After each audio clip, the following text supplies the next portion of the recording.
আল্লাহ তাআলা যদি দয়া করে আমাদেরকে মাফ না করে, আমাদের বাঁচার কোনো উপায় নাই।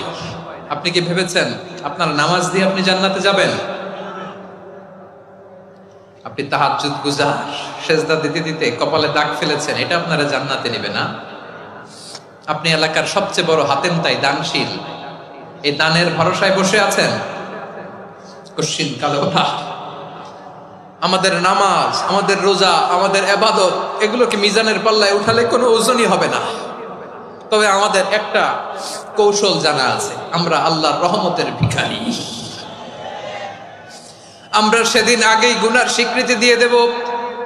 আমরা বলবো, আল্লাহ তুমি প্রশ্ন করার আগে তোমার একটা কথা বলি, আমারে কিছু জিজ্ঞেস করো না, আমি সব করেছি। এমন কোন পাপ নাই যে পাপ আমারে দিয়ে হয় নাই। তোমার রহমত দিয়ে তুমি জান্নাতে পাঠাবা, তোমার দয়ায় জান্নাতে যেতে চাই, আমল দিয়ে না। পারবেন বলতে? কিয়ামতের দিন আমরা বলবো, আল্লাহ আমার আমল দিয়ে জান্নাত চাই না, আমি তোমার দয়া দিয়ে জান্নাত চাই। তোমার দয়া ছাড়া আমার কোনো উপায় নাই।